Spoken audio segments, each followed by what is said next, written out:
Assalamualaikum warahmatullahi wabarakatuh. Selamat berjumpa kembali kepada teman-teman dalam kajian hukum perikatan Islam. Pada kesempatan kali ini kita membahas materi terkait dengan rukun dan syarat akad. Materi rukun dan syarat akad ini merupakan materi yang paling penting dalam memahami akad atau perjanjian. Karena di setiap perjanjian, di dalam akad, semua akad itu akan dilihat rukun dan syaratnya terpenuhi ataukah belum. Jika suatu akad rukun dan syaratnya terpenuhi, maka nanti akan ada kriteria yang bisa menjadikan akad tersebut dapat diberlakukan. Hukum yang dibuat atau perjanjian yang dibuat dapat diberlakukan. Itu ketika kita bisa memahami rukun dan syarat akad.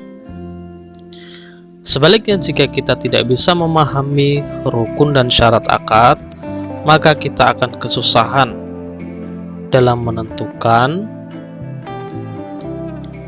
arah akad tersebut atau kategori akad tersebut dapatkah diberlakukan ataukah belum, ataukah masuk dalam kategori yang lainnya. Nah, kali ini kita memahami rukun dan syarat akad dan insya Allah ketika kita teman-teman semuanya bisa memahami materi rukun dan syarat akad dalam video ini, yang insya Allah kita sengaja mengulasnya dan menyusunnya secara sistematis, ini memiliki tujuan agar teman-teman nantinya setelah memahami dapat melihat segala fenomena yang terjadi di dalam masyarakat berkaitan dengan perilaku bisnis, maka akan bisa menyusunnya secara sistematis juga. Oh, perilaku bisnis ini masuk kategori akad atau bukan? Oh, kalau masuk kategori akad, bagaimana rukun-rukunnya, bagaimana syarat-syarat dalam rukun tersebut, itu bisa dilakukan, disusun secara sistematis nantinya, dianalisa secara sistematis. Nah, rukun dan syarat akad ini salah satu pisau analisis setiap ahli hukum ekonomi syariah dalam melihat atau memahami atau menganalisis fenomena muamalat yang terjadi di dalam masyarakat sekitar sehingga mohon disimak seksama, jangan pernah di skip dipahami secara runtut dan secara sistematis, jangan di skip untuk menghindari kesalahpahaman. Pertama, kita akan memahami pengertian rukun. Rukun ini pengertiannya adalah unsur-unsur yang membentuk sesuatu sehingga sesuatu itu terwujud karena adanya unsur-unsur tersebut yang membentuknya. Kita analogikan, misalkan sebagaimana sebuah bangunan itu akan terbentuk karena adanya unsur-unsur yang membentuknya. Unsur-unsur yang membentuk bangunan itu seperti fondasi, tiang, lantai, dinding, atap, dan seterusnya Ketika misalkan ada fondasi, lalu ada tiang, tetapi tidak ada dinding dan atap, maka pertanyaannya, apakah itu bisa disebut sebagai bangunan? Nah, tentu saja tidak, kan ya. Ada fondasi, lalu ada lantai, tapi tidak ada tiang, tidak ada dinding, tidak ada atap. Apakah itu bisa disebut sebagai bangunan? Nah, seperti itulah analoginya. Setiap rukun dalam apapun itu adalah unsur-unsur yang wajib ada untuk membentuk sesuatu. Nah, sehingga kalau itu adalah rukun akad, maka unsur-unsur yang membentuk akad. Jika tidak ada unsur itu, maka akad tidak akan terbentuk. Itu kan kalau dibalik ya. Logikanya, jika unsur-unsur itu lengkap, maka terbentuklah akad. Maka jika unsur-unsurnya tidak lengkap, maka akad tidak akan terbentuk. Kan begitu ya. Rukun merupakan unsur yang membentuk sesuatu dalam konsepsi hukum Islam. Ya, itulah. Dalam konsepsi hukum Islam, rukun merupakan unsur-unsur yang membentuk sesuatu. Sehingga kalau ditanya unsur-unsur akad itu apa, maka jawabannya adalah rukun-rukun akad ya. Ahli hukum Islam sepakat bahwa rukun adalah unsur yang membentuk substansi sesuatu ya. Sehingga substansi inti dari sesuatu itu bisa terbentuk ketika ada unsur-unsur yang kemudian kita sebut sebagai rukun. Seperti rukun Islam, maka unsur-unsur Islam, unsur-unsur ketika orang ini akan disebut sebagai seorang muslim. Nah, mazhab Hanafi berpendapat bahwa rukun akad adalah unsur-unsur pokok yang membentuk akad. Ya. Itu ya. Unsur-unsur pokok yang akan membentuk akad. Sehingga ketika ada satu unsur saja tidak ada, maka akad belum atau tidak terbentuk ya. Karena unsurnya ada yang tidak lengkap.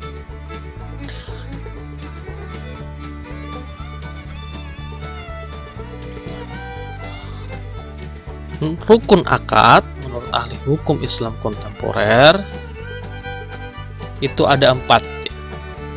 Sebelumnya rukun akad itu dalam fikih terdahulu hanyalah 3, tapi kemudian ahli hukum Islam kontemporer menyebutkan bahwa rukun akad itu ada 4, yaitu 1, para pihak yang membuat akad, aqidain ya.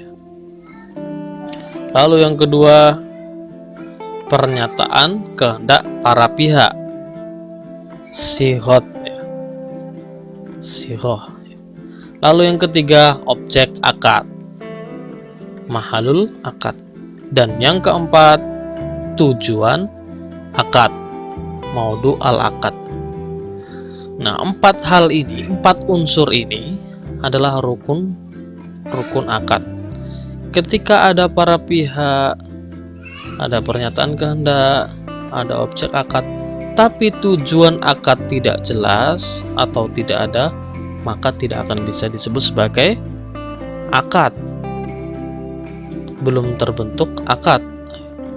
Ketika ada pernyataan kehendak, ada objek akad, ada tujuan akad, tapi para pihaknya tidak ada, artinya pihaknya ini tidak lengkap unsurnya, maka itu juga tidak bisa disebut sebagai akad yang terbentuk ya. Nanti ada istilah yang lain ya untuk memberi istilah itu. yang disebut sebagai akad ialah yang memenuhi keempat unsur ini. Dan perlu diketahui dulu sebelumnya, fikih terdahulu itu berpendapat bahwa rukun akad hanyalah 3. Tapi kemudian ahli hukum Islam kontemporer berpendapat rukun akad ada 4. Ditambahkan yaitu tujuan akad sebagai rukun akad ya. Dan legitimasi hukum dilakukannya akad ini berdasarkan Al-Quran surat Al-Maidah ayat 1 yang artinya, hai orang-orang yang beriman, penuhilah akad-akad itu. Berdasarkan hal tersebut, maka dapat disimpulkan bahwa memenuhi akad itu ialah hal yang wajib. Dan ketika menyebut dengan sebutan akad-akad itu, maka berarti akad-akad semuanya yang dibuat, yang disepakati dari zaman dahulu sampai nanti ketika ada akad-akad yang baru, itu hendaknya juga disepakati. Dan yang bisa disebut sebagai akad ialah yang memenuhi 4 unsur ini, yang ada 4 unsur ini. Ketika ada 4 unsur ini, itu baru bisa disebut sebagai akad ya.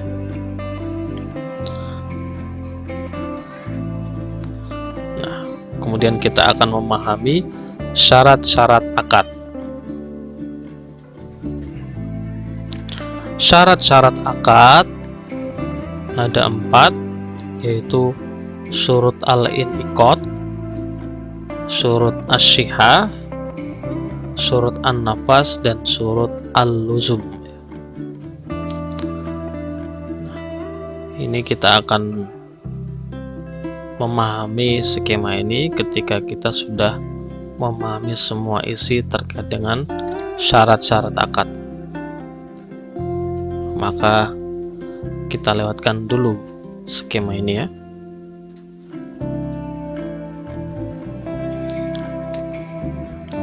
Syarat yang pertama yaitu syarat terbentuknya akad. Syarat al-inqad ya. Masing-masing rukun yang membentuk akad yang ada di atas tadi itu memerlukan syarat-syarat agar unsur dapat berfungsi membentuk akad, sehingga akad tersebut akhirnya bisa terbentuk. Yang pertama, para pihak harus memenuhi 2 syarat sehingga terbentuklah akad itu.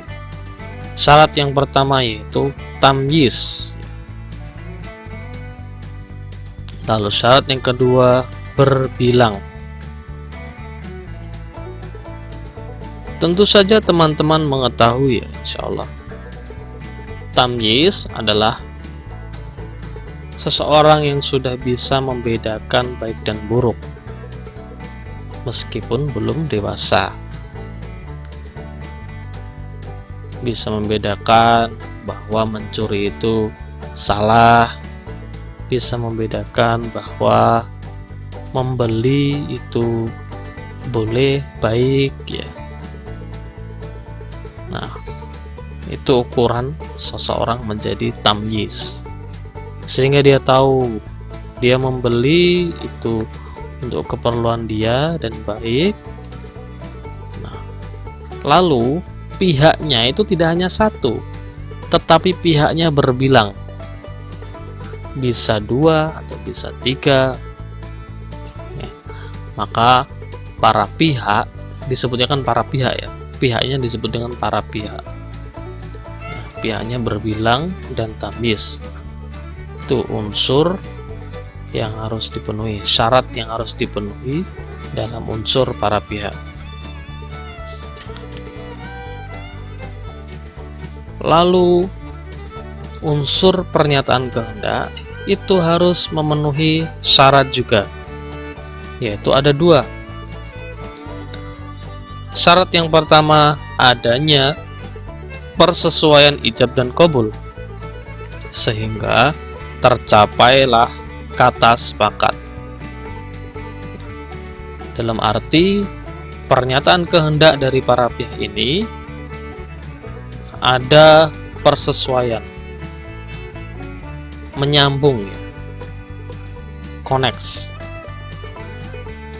Si A, pihak pertama, itu menyatakan bahwa ingin menjual, lalu si B, pihak yang kedua, menyatakan ingin membeli. Itu ada persesuaian. Si A ingin menjual HP, si B ingin membeli HP. Nah, harganya kemudian bertemu, harganya 500.000 misalkan, sepakat. Nah, begitu.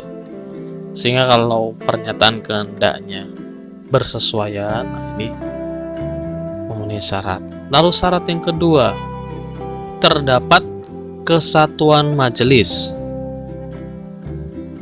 Jadi antara pernyataan kehendak pihak pertama dan pernyataan kehendak pihak yang lain itu ada kesatuan majelis.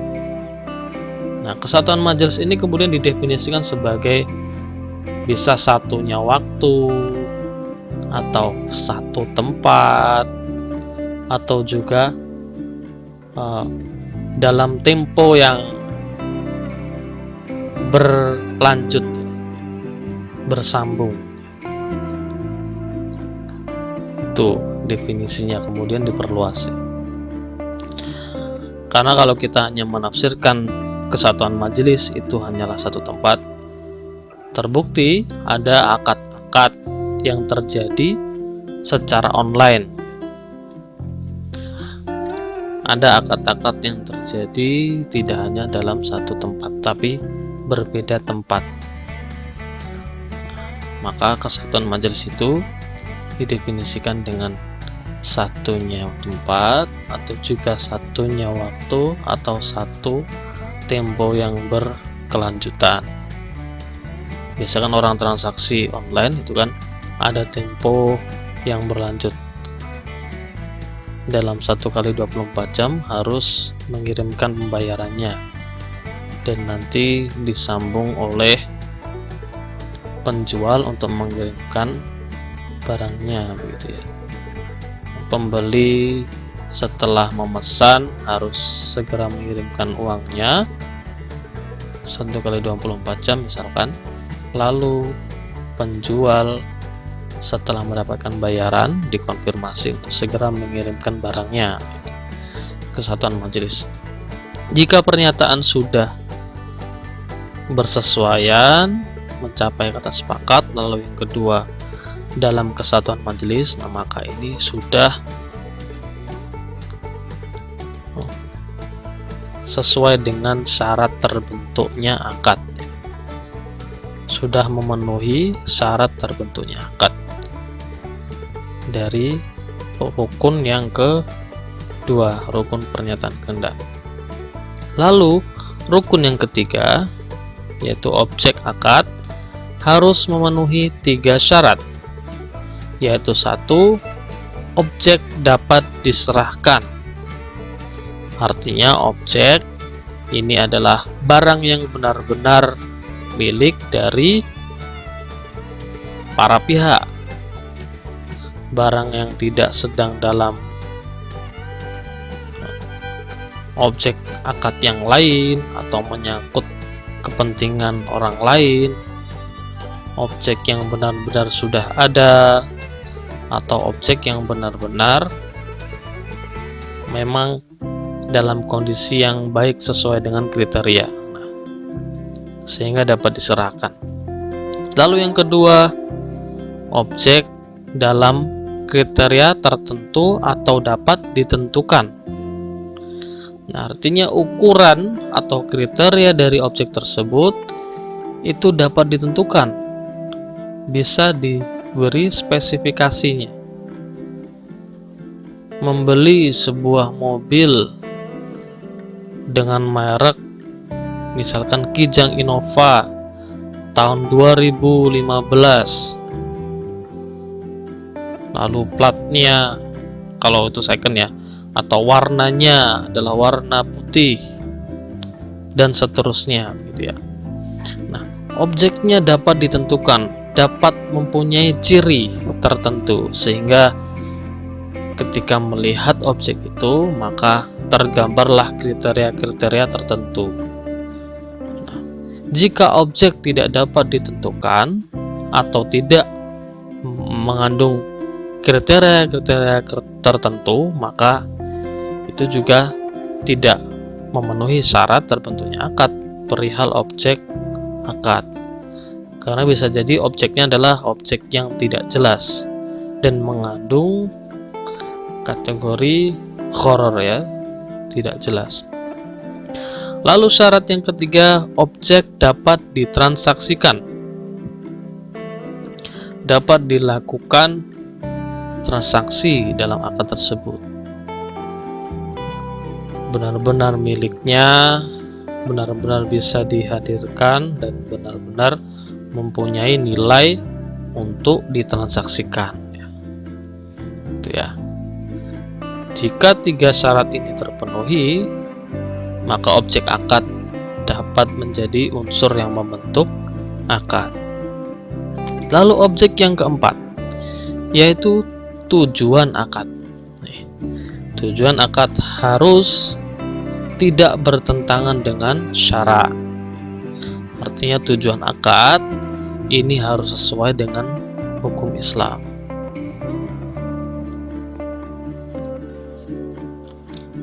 Sehingga secara hematnya tujuan akad itu bisa disebut tidak menghalalkan yang haram dan tidak mengharamkan yang halal. Nah, sepanjang tujuan akad tidak bertentangan dengan syara, maka diperbolehkan. Nah, ini syarat terbentuknya akad. Ketika sebuah akad memenuhi rukun-rukun yang memenuhi syarat terbentuknya akad seperti dalam keterangan ini, maka akadnya itu dapatlah disebut sebagai akad yang terbentuk ya. Tapi kemudian jika tidak memenuhi syarat, bisa jadi disebut sebagai akad yang batil ya. Maka ketika kita menjumlahkan syarat terbentuknya akad itu ada 8 berarti tadi ya. Ketika 8 syarat tadi terpenuhi, maka akad bisa disebut terbentuk secara yuridis syar'i. Tetapi sebaliknya, apabila kedelapan ini tidak terpenuhi, maka tidak terjadi akad, atau akad bisa disebut tidak memiliki wujud yuridis syar'i. Ahli hukum Hanafi mendefinisikan akad yang tidak terwujud yuridis syar'i itu sebagai akad yang batil karena tidak terpenuhinya rukun dan syarat terbentuknya. Sehingga ketika misalkan ada sebuah perjanjian tetapi para pihaknya gila misalkan, atau tujuannya menghalalkan yang haram ya, salah satu syarat dari 8 tadi tidak terpenuhi, maka menurut ahli hukum Hanafi bisa disebut sebagai akad yang batil, akad yang tidak terpenuhinya rukun dan syarat terbentuknya, atau bisa juga disebut sebagai akad tidak memiliki wujud yuridis syar'i. Nah, sebaliknya jika 8 syarat sudah terpenuhi, maka bisa disebut sebagai akad yang terbentuk. Lalu kemudian syarat yang kedua yaitu syarat keabsahan akad. Setelah memenuhi syarat terbentuknya akad, memang wujud yuridis syar'inya sudah terbentuk, tetapi belum serta-merta menjadi akad yang sah jika belum memenuhi syarat keabsahan. Syarat keabsahan akad itu memiliki irisan dengan syarat terbentuknya akad ya. Tetapi ada beberapa hal yang perlu ditekankan. Nah, pertama terkait dengan rukun pernyataan kehendak, bahwa antara ijab dan qabul harus bersesuaian dan harus dicapai secara bebas tanpa paksaan. Jika terpaksa, maka akad yang terbentuk tadi akan menjadi akad yang rusak, karena sahnya akad, sahnya pernyataan kehendak itu hendaknya dicapai secara bebas tanpa paksaan. Artinya ada keridhaan di dalamnya. Dan jika ada keterpaksaan, tidak ada keridhaan, maka akadnya bisa menjadi akad yang fasid atau rusak. Tetapi menurut ahli Hanafi, seseorang yang bernama Zufar ini berpendapat bahwa bebas bukanlah syarat keabsahan, melainkan syarat berlakunya akibat hukumnya. Menurut Zufar, akad yang dipaksa itu sah menurutnya, tetapi akibat hukumnya masih tertahan, masih mauquf. Ini berarti menurut ahli hukum Hanafi, bebas tanpa paksaan dalam pernyataan kehendak itu masuk dalam syarat yang selanjutnya nanti. Tapi menurut kebanyakan ahli hukum Islam yang kemudian dirangkum dalam materi, bahwa pernyataan kehendak itu harus dicapai secara bebas tanpa paksaan. Ketika pernyataan kehendak ini dicapai dengan bebas tanpa paksaan, maka itu bisa dianggap sebagai akad yang sah. Sebaliknya, jika ada paksaan dan tidak ada kebebasan, maka bisa menjadi akad yang rusak. Nah, meskipun nanti ada prosedur selanjutnya ya untuk menentukan atau untuk menyatakan akadnya sebagai akad yang rusak. Lalu berkaitan dengan objek akad, ini memerlukan penyempurnaan, dapat diserahkan, penyerahannya tidak menimbulkan kerugian atau doror ya. Jika menimbulkan kerugian, maka akadnya bisa menjadi akad yang fasid. Kemudian objeknya berupa unsur yang tidak mengandung gharar ya. Harus terdapat kriteria-kriteria yang jelas sehingga tidak mengandung gharar, tidak ada ketidakjelasan. Lalu objeknya tidak ada transaksi ribanya, sehingga objek akad itu menjadi sempurna dan bisa sah. Nah, dengan demikian maka syarat sah akad itu ada 4 ya. Setiap akad bisa disebut sebagai akad yang sah itu ketika memenuhi 4 syarat, yaitu tidak merugikan, tidak gharar, tidak terdapat syarat yang fasid, dan tidak mengandung riba. Ketika sempurna dan memenuhi 4 syarat ini, maka akadnya bisa disebut sebagai akad yang sah. Sementara jika akadnya tidak memenuhi 4 syarat ini dan juga penyempurnaan-penyempurnaan tadi, maka akadnya bisa dikatakan sebagai akad yang rusak atau akad fasid. Dalam pengertiannya, akad fasid adalah akad yang sudah terdapat bentuknya tetapi rusak keabsahannya. Sementara akad yang sebelumnya tadi, akad batil, adalah akad yang belum ada bentuknya dan juga tentu saja tidak sah. Lalu syarat yang ketiga, yaitu syarat berlakunya akibat hukum.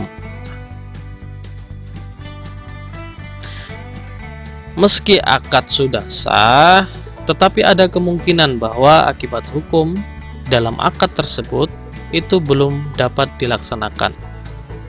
Akad yang seperti ini disebut sebagai akad mauquf, ya, akad yang terhenti atau tergantung. Nah, ada 2 syarat berlakunya akibat hukum. Yang pertama, adanya kewenangan sempurna atas objek akad, di mana yang mempunyai atau yang melakukan akad itu adalah orang yang mempunyai kepemilikan atau mendapat kuasa penuh dari pemilik dan tidak tersangkut hak orang lain seperti objek yang sedang disewakan atau digadaikan, ya. Ketika objek ini sedang digadaikan,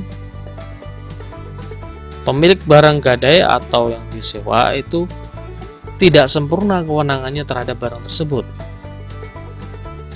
Sehingga misalkan pernah ya ada pertanyaan ya, dalam satu forum di satu kelas ya, disebutkan bahwa ketika misalkan barang gadai ini kemudian dihibahkan, maka bagaimana? Atau dijual oleh si pemilik, maka bagaimana? Disinilah terjawab bahwa ketika barang sedang digadaikan atau disewakan, maka pemiliknya itu tidak mempunyai kesempurnaan dalam kewenangan barang tersebut, sehingga sampailah ketika nanti akad gadai atau akad sewanya selesai, nah maka saat itulah pemilik barang yang digadaikan atau yang disewakan ini kembali mempunyai kewenangan yang sempurna terhadap barang tersebut. Sepanjang akad sewa atau akad gadainya belum selesai, maka pemilik barang itu belum sempurna dalam menguasai barang tersebut, sehingga ketika dijual atau dihibahkan, barang gadai dan barang sewa ini masih tertahan, masih terhenti akadnya. Tindakan hukumnya tergantung kepada ratifikasi dari penerima gadai atau penyewa. Ketika si penyewa mempersilahkan, ya sudah dijual, nanti saya mendapat pembagian atau misalnya bagaimana begitu ya, sudah jual berarti saya dikembalikan biaya sewanya begitu, ya sudah dijual, nanti uang yang dipinjam itu diselesaikan dengan barang yang dijual ini. Nah, ketika ada ratifikasi dari penerima gadai atau penyewa, maka akadnya bisa berlanjut, ya, tidak terhenti lagi. Lalu syarat yang kedua itu adanya kewenangan atas tindakan hukum yang dilakukan. Nah, ini dengan catatan jika tindakan hukum memerlukan kedewasaan, maka seorang tamyiz memerlukan ratifikasi dari wali. Tamyiz itu adalah dalam kategorinya umurnya 7 tahun sampai baligh, ya, sampai pubertas. Kriterianya ialah bisa membedakan yang baik dan yang buruk tadi, ya. Nah, transaksi penerimaan hak yang dinilai sah dan boleh Tapi transaksi mengurangi hak itu membutuhkan ratifikasi. Ada juga yang berpendapat sah sepanjang tidak dibatalkan oleh walinya. Sehingga tamyiz ini ketika melakukan transaksi yang mengurangi haknya, atau menjual, atau sedang jual beli dalam nominal yang besar, nah maka ini membutuhkan ratifikasi dari walinya. Ketika walinya sudah iya begitu, nah maka bisa berlanjut akadnya. Tapi kalau belum mendapatkan ratifikasi, maka akadnya bisa tertahan. Selanjutnya, kewenangan hukum atas tindakan hukum ini adalah dari pihak yang baligh dan rasyid ya. Nah, dua syarat ini yang harus dipenuhi ketika akadnya agar menimbulkan akibat hukum ya, yaitu adanya penguasaan penuh terhadap objek akad dan adanya kewenangan atas tindakan hukum yang dilakukan ya. Lalu syarat yang keempat, yaitu syarat mengikat akad. Pada asasnya, akad yang memenuhi syarat terbentuknya, lalu memenuhi syarat keabsahan, lalu memenuhi syarat akibat hukum, nah maka akadnya otomatis akan menjadi akad yang mengikat para pihak. Itu pada asasnya ya. Tetapi ada beberapa akad yang tidak serta-merta mengikat meski sudah memenuhi syarat-syarat sebelumnya. Dalam beberapa contoh ada akad yang mengikat hanya sepihak saja dan pihak yang lain tidak terikat ya. Ada beberapa contoh seperti itu. Nah, kemudian kalau kita telusuri, ternyata di dalamnya ada hak khiyar ya. Sehingga syarat agar akad itu mengikat ialah bebas dari khiyar ya. Bebas dari hak khiyar.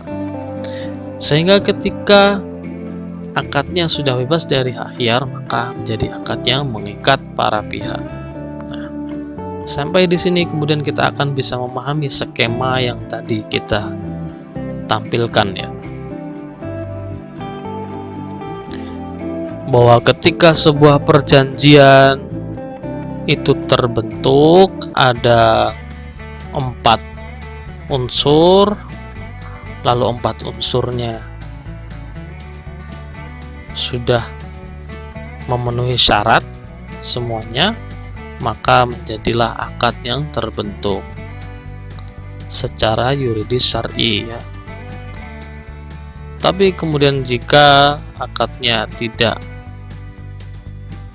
ada pihak yang berbilang misalkan, atau salah satu unsurnya tidak terdapat, maka bisa menjadi akad yang batil, akad yang tidak terbentuk secara yuridis syar'i, tidak ada bentuknya atau belum ada bentuknya dan tidak sah ya. Kemudian jika akad sudah terbentuk lalu memenuhi syarat kesempurnaan keabsahannya, memenuhi syarat keabsahan, tidak ada gharar, penyerahannya tidak menimbulkan kerugian, tidak ada syarat-syarat fasid, tidak ada riba di dalamnya, nah maka menjadi akad yang sah. Tetapi kemudian jika ada kerugian di dalamnya, lalu ada ketidakjelasan, lalu ada syarat-syarat yang fasid, atau ada riba di dalamnya, nah maka menjadi akad yang fasid, akhirnya akad yang rusak ya. Nah, ketika dia menjadi akad yang sah, lalu adanya kewenangan sesuatu yang sempurna atas objek tersebut, lalu adanya kewenangan atas tindakan hukum yang dilakukan, nah maka menjadi akad nafis disebutnya ya. Akad nafis itu adalah akad yang sah dan dapat dilaksanakan akibat hukumnya karena telah memenuhi syarat berlakunya akibat hukum, karena telah memenuhi syarat an-nafas, syarat berlakunya akibat hukum. Tetapi ketika akadnya di dalamnya meskipun sah tetapi tidak ada kewenangan sempurna atas objek akad atau tidak ada kewenangan dalam tindakan hukum, maka menjadi akad mauquf, yaitu akad yang sah tetapi belum dapat dilaksanakan akibat hukumnya karena belum memenuhi syarat berlakunya akibat hukum, belum memenuhi syarat an-nafas ini. Dan kemudian berlanjut, ketika akadnya nafis, sebenarnya pada asasnya secara otomatis akadnya seharusnya menjadi akad yang mengikat ya. Tetapi dalam kasus tertentu ternyata akad nafis ini harus memenuhi syarat mengikat atau syarat al-luzum, yaitu tidak adanya hak hiyar, bebas dari hak hiyar. Ketika bebas dari hak hiyar maka menjadi akad yang mengikat. Ketika belum terbebas dari hak hiyar maka menjadi akad yang tak mengikat. Begitulah ya.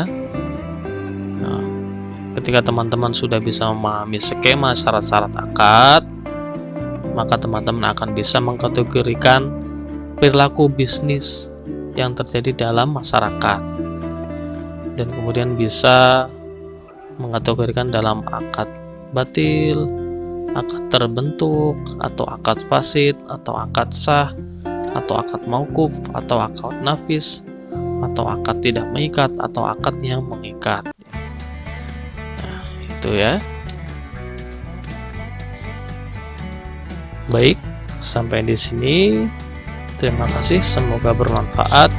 Jika ada pertanyaan atau tanggapan, silahkan berikan tanggapan dan pertanyaan. Sebelumnya, saya Eri. Wassalamualaikum warahmatullahi wabarakatuh.